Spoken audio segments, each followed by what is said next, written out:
আমরা সাধারণ ঘরের মানুষ, কিছু ফেলে দিতে গেলে আমাদের খুব গায়ে লাগে। তাই ভাবলাম আজকের বাসি রুটি ভেজেছিল, ফেলে না দিয়ে বাসি রুটিটা দিয়ে কিছু খাবার তৈরি করা যাক মুখরোচক। দেখতে যতটা সুন্দর, খেতেও কিন্তু ততটাই লোভনীয় হয়েছিল বন্ধুরা। চলো আজকের আমি রুটি দিয়ে এই খাবারটা কিভাবে বানালাম সেটাই তোমাদের সঙ্গে শেয়ার করতে চলে এসেছি। ভালো লাগলে ফ্রেন্ড ও ফ্যামিলির কাছে শেয়ার করবে, নিজেদের কাছে শেয়ার করে রেখে দেবে, আর লাইক কমেন্ট করতে ভুলবে না। আর আমার রুম্পা মণ্ডল ইউটিউব চ্যানেলটাকে একটু সাবস্ক্রাইব করে দিয়ে আমার পাশে থাকবে প্লিজ বন্ধুরা। তো এখানে আমি রুটিটাকে পিস পিস করে কেটে নিয়েছি। 2-3টে দিয়েও তোমরা করতে পারবে, আমি এখানে একটা রুটি দিয়ে করে দেখাচ্ছি। তো গরম হয়ে গেছে তেলটা, এবারে আমি রুটিগুলো সব এক এক করে ছেড়ে দিয়ে হালকা মিডিয়াম আঁচে আমি এগুলোকে লাল লাল করে ভেজে নেব।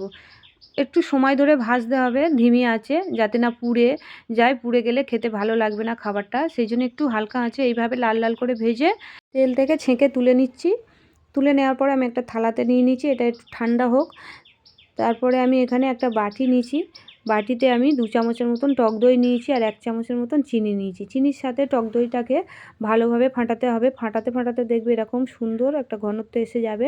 এটাকে আমি এক সাইডে সরিয়ে রেখে একটা প্লেটে আমি রুটিগুলোকে সাজিয়ে নেব। সাজিয়ে নেওয়ার পরে আমি এখানে কিছুটা কুচানো টমেটো দিয়ে দেব, একটু ধনেপাতা দিয়ে দেব, আর কিছুটা কুচানো কাঁচা লঙ্কাও দিয়ে দেবো। আর এখানে আমি ঝুরি ভাজাটা নিয়েছি, তোমরা বাদাম ঝুরি নেবে, বাদাম গালে পড়লে খুব ভালো লাগবে খেতে।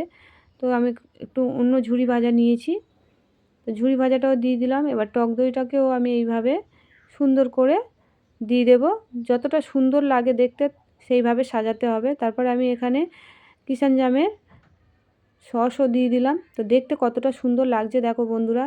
এটা কিন্তু বাজার থেকে কিনে খেতে গেলে 40 থেকে 50 টাকা নিয়ে নেবে, কিন্তু আমার বাড়িতে কত কম খরচেই হয়ে গেল দেখো।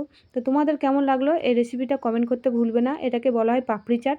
দেখতে যতটা সুন্দর, খেতেও কিন্তু ততটাই লোভনীয় হয়েছিল। তো বন্ধুরা বাড়িতে বানিয়ে খাবে আর আমাকে কমেন্ট করে জানাবে কেমন হয়েছিল। চলো টাটা, বাই বাই বন্ধুরা।